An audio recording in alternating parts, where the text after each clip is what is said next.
श्रापित बदसूरत राजकुमारी की एक रोमांचक और शिक्षाप्रद कहानी। बहुत समय पहले की बात है। एक दूर राज्य में एक सुंदर और खुशमिजाज राजकुमारी रहती थी जिसका नाम रत्नप्रिया था।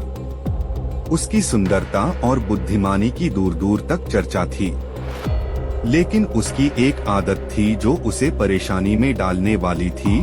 उसे अपनी सुंदरता पर बहुत गर्व था। वह हमेशा दूसरों की सुंदरता को तुच्छ समझती और उनका मजाक उड़ाती थी। एक दिन एक बूढ़ी महिला राजमहल में आई और उसने राजकुमारी से पानी मांगा। राजकुमारी ने उस महिला को देखकर ठहाके लगाते हुए कहा, इतनी कुरूप, क्या तुम्हारे पास पानी खरीदने की भी ताकत नहीं है? वह बूढ़ी महिला कोई और नहीं बल्कि एक शक्तिशाली जादूगरनी थी जो गरीबों की मदद करने के लिए बदल कर आई थी। राजकुमारी का मजाक सुनकर जादूगरनी बहुत क्रोधित हुई और उसने कहा, तुम्हारे इस अभिमान ने तुम्हें अंधा बना दिया है। अब तुम उसी रूप में जियोगी जैसा तुम दूसरों को समझती हो। इतना कहते ही जादूगरनी ने राजकुमारी को श्राप दे दिया। राजकुमारी की सुंदरता एक पल में गायब हो गई और वह एक बदसूरत कुरूप स्त्री बन गई।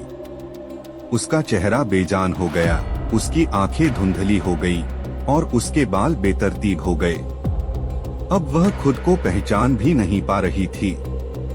राजकुमारी ने रोते हुए जादूगरनी से माफी मांगी और कहा, मुझे माफ कर दीजिए, मैं अपनी गलती मानती हूँ। मैंने अभिमान में आकर आपकी अवहेलना की। जादूगरनी ने कहा, इस श्राप से छुटकारा पाना आसान नहीं होगा, लेकिन एक तरीका है। जब तक तुम अपने हृदय में दूसरों के लिए सच्चा प्रेम और सम्मान नहीं लाओगी और अपने कार्यों से यह सिद्ध नहीं करोगी, तब तक तुम्हारी सुंदरता वापस नहीं आएगी। राजकुमारी ने ठान लिया कि वह अपने अभिमान को छोड़कर लोगों की मदद करेगी और सच्चे दिल से सबका सम्मान करेगी। अगले दिन से ही उसने राजमहल छोड़ दिया और गांव में रहने लगी। वह गरीबों की सेवा करने लगी, बीमारों की देखभाल की और जरूरतमंदों की मदद की। धीरे धीरे उसके व्यवहार में परिवर्तन आने लगा और लोग उसकी दयालुता की प्रशंसा करने लगे।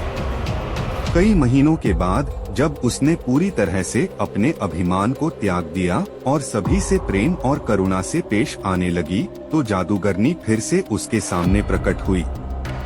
उसने कहा, तुमने सच्चे हृदय से अपनी गलती सुधारी है। अब मैं तुम्हें तुम्हारी सुंदरता वापस देती हूँ।